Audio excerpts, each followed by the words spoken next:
السلام علیکم ورحمۃ اللہ وبرکاتہ۔ محترم سامعین، میں عبد الخالق المدینۃ المنورہ سے امید کرتا ہوں کہ آپ تمام خیر و عافیت سے ہوں گے۔ اللہ رب العزت آپ تمام کو اپنی حفظ و امان میں رکھے۔ محترم حضرات، آج تفصیل میں نہ جاتے ہوئے بس مختصراً حضرت سیدنا حسین رضی اللہ عنہ کے شہادت کے متعلق کچھ عرض کرنا چاہتا ہوں۔ مجھے امید ہے کہ آپ حضرات اس کو آخر تک سنیں گے۔ اللہ رب العزت مجھے بھی اور آپ کو بھی کہنے سننے سے زیادہ عمل کرنے کی توفیق عطا فرمائے۔ جن لوگوں نے ہمارے چینل کو سبسکرائب نہیں کیا ہے وہ سبسکرائب کر لے اور دوسروں تک پہنچانے کی کوشش کرے۔ آئیے حضرات، ہم جانتے ہیں اس واقعہ کو۔ حضرت معاویہ رضی اللہ عنہ کے انتقال کے بعد خلافت کا سلسلہ حضرت حسین رضی اللہ عنہ کے حوالے کر دیا گیا، اور اس وقت یزید موجود تھا۔ وہ یہ چاہتا تھا کہ مکہ اور مدینہ والے خاص کر میرے ہاتھ پر بیعت کریں، لیکن اس نے ایڑی چوٹی کا زور لگایا، لیکن ایسا ہونے میں وہ ناکامیاب ہوتا رہا۔ بہرکیف حضرت شاہ عبدالحق محدث دہلوی رحمۃ اللہ علیہ فرماتے ہیں کہ کوفہ والوں نے حضرت حسین رضی اللہ عنہ کی طرف 12,000 سے زیادہ خطوط ارسال کیے، اور اس میں انہوں نے یہ لکھا تھا کہ آپ اہل بیت کے سردار ہیں، آپ سبت من الاسباط ہیں، آپ نبی کریم صلی اللہ علیہ وسلم کے لاڈلے نواسے ہیں، آپ سیدہ شباب اہل الجنہ ہیں، آپ کے ہوتے ہوئے آپ کی موجودگی میں ہم یزید کے ہاتھ پر بیعت کرنا گوارا نہیں کرتے، اس لیے آپ سے مؤدبانہ گزارش ہے کہ آپ کوفہ تشریف لائیں، ہم آپ کے آنے کا انتظار کر رہے ہیں۔ اس وقت صحابہ کی بہت ساری جماعت موجود تھی۔ تمام صحابہ سے حضرت سیدنا حسین رضی اللہ عنہ نے مشورہ کیا کہ بھائی دیکھو، اتنے سارے خطوط آ رہے ہیں، اب میں چاہتا ہوں کہ کوفہ کی طرف سفر کروں۔ تمام صحابہ کرام رضوان اللہ علیہ مجمعین نے صاف انکار کر دیا اور یہ کہہ دیا کہ آپ کا مدینے سے جانا خطرے سے خالی نہیں ہے، آپ کا کوفہ جانا خطرے سے خالی نہیں ہے، کیونکہ الکوفی لا یوفی، کوفی جو ہے اس کے اندر وفا نہیں ہے، اس کے اندر عداوت اور نفرت بھری پڑی ہے۔ حضرت عبداللہ بن عمر رضی اللہ عنہ مسجد الحرام میں بیٹھے ہوئے تھے، مکہ المکرمہ میں۔ ایک آدمی آیا اور احرام کی حالت میں تھا، حج کا زمانہ تھا، اور احرام کی حالت میں کسی کا شکار کرنا جائز نہیں ہے۔ بہرکیف اس آدمی نے آ کر احرام کی حالت میں حضرت عبداللہ بن عمر رضی اللہ عنہ سے عرض کیا کہ میں احرام کی حالت میں ہوں، جیسے کہ آپ دیکھ رہے ہیں، اور میرے جسم پر ایک مچھر بیٹھا تھا، میں نے اس کو مارا اور اس کا خون میرے جسم پر لگا اور وہ مر گیا، تو اس کا کیا حل ہے؟ عبداللہ بن عمر رضی اللہ عنہ نے فرمایا میں حل تو بتاؤں گا، پہلے آپ یہ بتائیے کہ آپ ہیں کون؟ اس آدمی نے کہنے لگا کہ میں کوفہ سے آیا ہوا ہوں۔ حضرت عبداللہ بن عمر رضی اللہ عنہ نے جب اس کا یہ کلمہ سنا تو اپنے خادم اور غلام کو حکم دیا کہ اس کا کان پکڑ کر مکہ المکرمہ سے باہر چھوڑ آؤ۔ یأکلون دم الحسین ویسألون دم البعوضہ، یعنی جو ہے حضرت حسین رضی اللہ عنہ کا آپ نے خون پی لیا اور ایک مچھر کے مر جانے کا آپ کو خوف ہے، نکل جاؤ یہاں سے۔ بہرکیف محدث بڑے بڑے محدثان کرام فرماتے ہیں کہ اگر کوئی راوی روایت کرنے والا اگر کوفی ہے 99% وہ جھوٹا ہی ہوتا ہے، اگر 1% بھی اس کے اندر سچائی پائی جائے تو پھر بھی اس کے اندر احتمال رہتا ہے کہ یہ جھوٹا ہی ہے۔ بہرکیف کوفہ والوں نے تو تمام خطوط بھیجے، لیکن حضرت تمام صحابہ کرام نے مشورہ دیا کہ آپ کوفہ نہ جائے، اس کے اندر وفائی نہیں ہوتی ہے، وہ بے وفا لوگ ہوتے ہیں۔ تو حضرت حسین رضی اللہ عنہ نے مشورہ یہ کیا کہ میں سب سے پہلے جو اپنے ساتھی حضرت مسلم بن عقیل رضی اللہ عنہ کو بھیجتا ہوں، وہ کوفہ جائے اور وہاں جا کر حالات کا جائزہ لے۔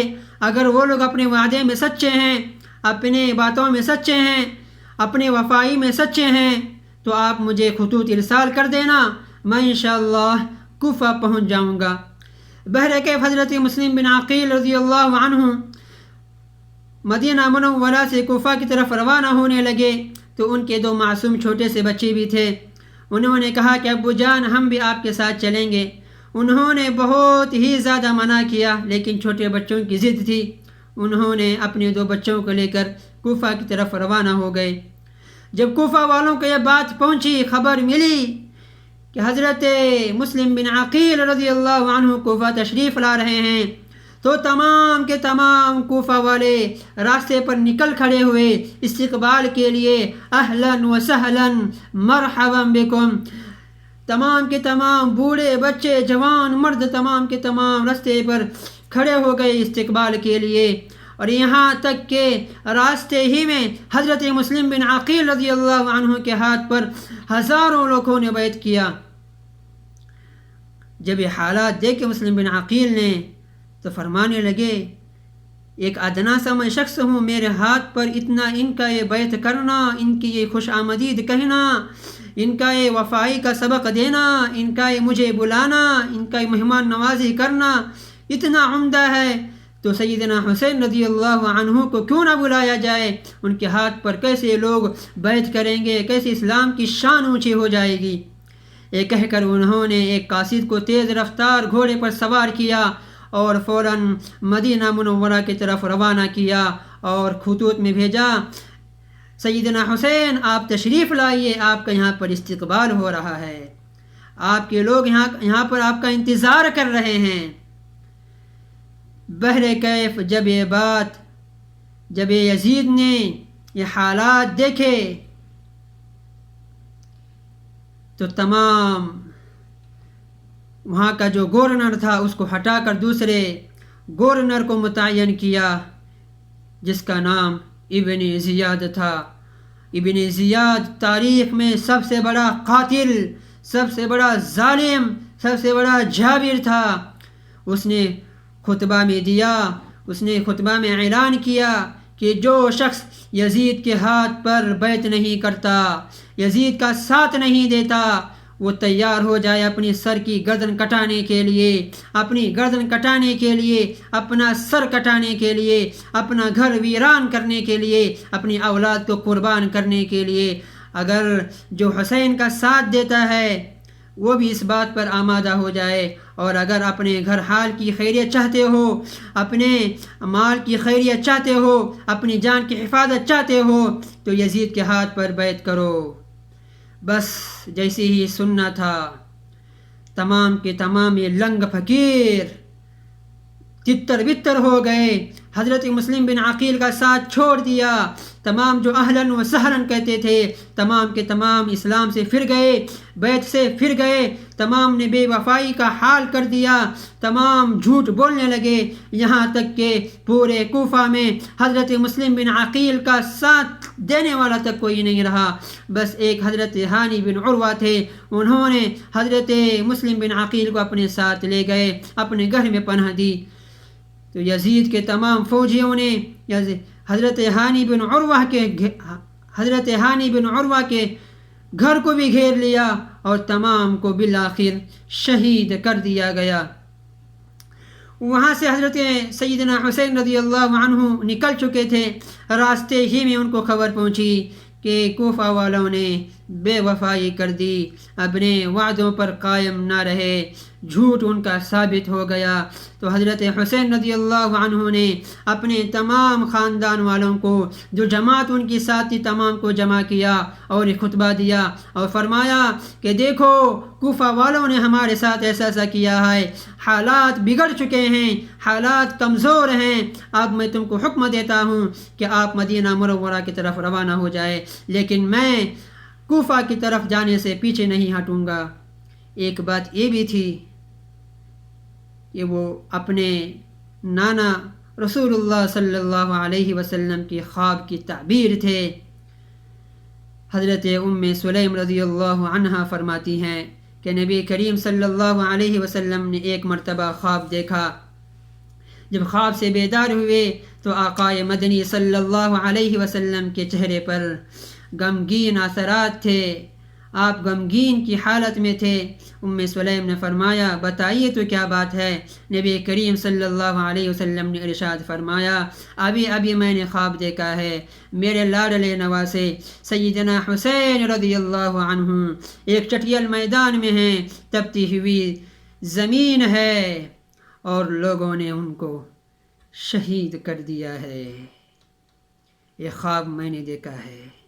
تو یہ خواب سیدنا حسین رضی اللہ عنہ کے ذہن میں موجود تھا. وہ اپنے نانا کی خواب کی تعبیر کو پورا کرنا چاہتے تھے. بہرکیف تمام کوفہ والے ان کے دشمن ہو گئے اور یزید کے فوجیوں نے حضرت سیدنا حسین اور ان کے اہل و عیال کا گھیرا کر لیا. تو حضرت حسین رضی اللہ عنہ نے ان کے سامنے 3 شرطیں رکھ دی. پہلی شرط یہ تھی کہ آپ مجھے سیدھا یزید کے پاس جانے دو، میں خود اس کا مقابلہ کر لوں گا.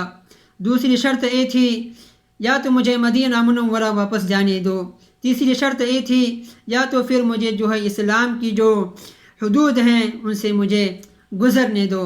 انہوں نے صاف انکار کر دیا. انہوں نے کہا یا تو جنگ کرو یا تو پھر بیعت کرو. بہرکیف حالات بگڑتے گئے. تماموں نے جب اچھی طرح سے انہوں نے گھیرا کر لیا، آخر کار حضرت سیدنا حسین رضی اللہ عنہ ایسے مقام پر پہنچ چکے جس کا نام کربلا تھا، جس کا نام کربلا تھا، جس کا نام کربلا تھا. بہرکیف جنگ شروع ہوئی.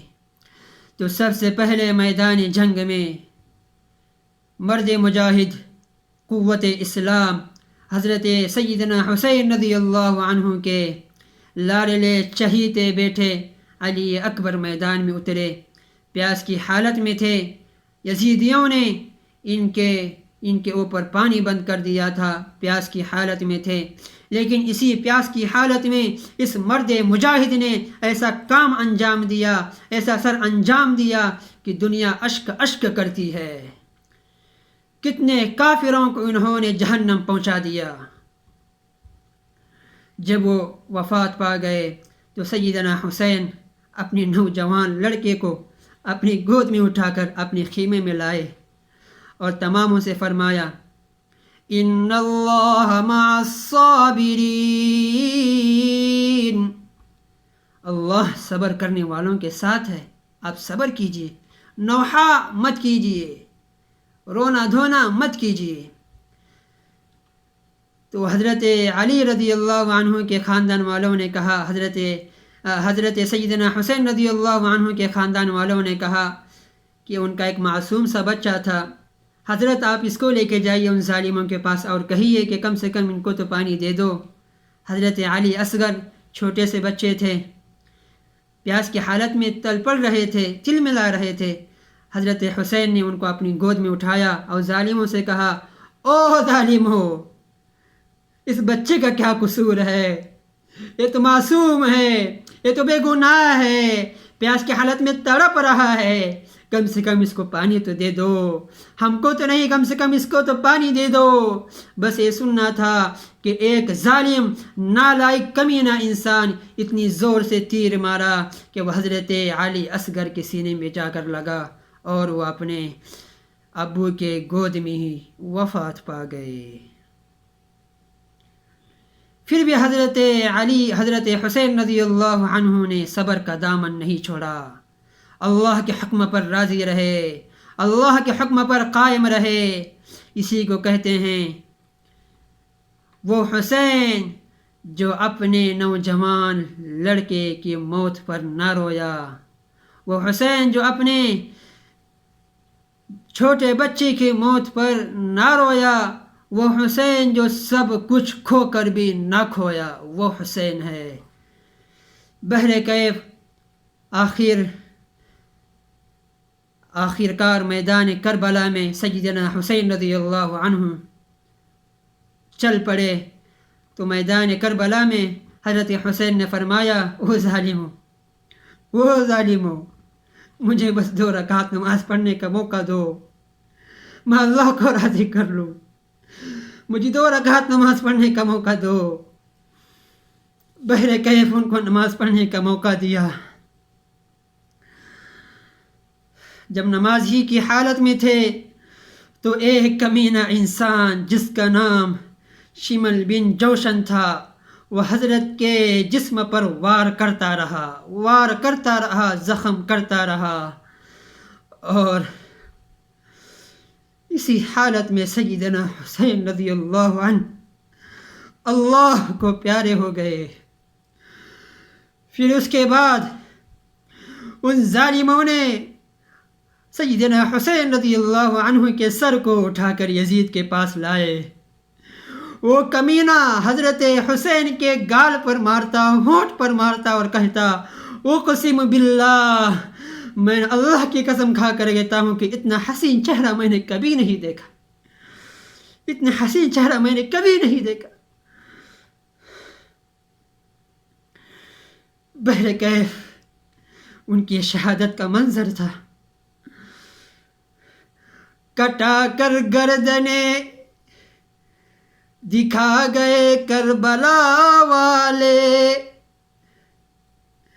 کٹا کر گردنیں دکھلا گئے کربلا والے، کسی باطل کے سامنے سر جھکا نہیں سکتے خدا والے۔ اپنی گردن کٹا دی لیکن کسی باطل کے سامنے سر جھکانا گوارا نہیں کیا۔ اپنی نوجوان لڑکوں کو فوت ہوتے ہوئے دیکھا لیکن نوحہ کرنا گوارا نہیں کیا۔ ارے وہ حسین، ارے وہ حسین، ارے وہ حسین جو اپنے نوجوان لڑکی کی موت پر بھی نہ رویا۔ آج میں اور آپ ان کا نوحہ کرتے ہیں، ان کی بدتمیزی کرتے ہیں، پنجے چڑھا کر، قوالیاں گا کر، ایک لکڑی کو ہزاروں کپڑے پہنا کر اس کا نام فاطمہ رکھتے ہو، اس کا نام حسن رکھتے ہو، اس کا نام حسن رکھتے ہو، اس کا نام علی اصغر رکھتے ہو، اس کا نام علی اکبر کہتے ہو۔ ارے شرم کرو، شرم کرو، شرم کرو، ایک چولہے میں پانی لے کر اس میں ڈوب مر جاؤ، ان کا نام حسن رکھتے ہو، شرم نہیں آتی ہے؟ اور شرم بھی کیوں آئے گی؟ بے شرم سے یہ جب شرم آ جائے تو شرم کو بھی شرم آ جاتی ہے۔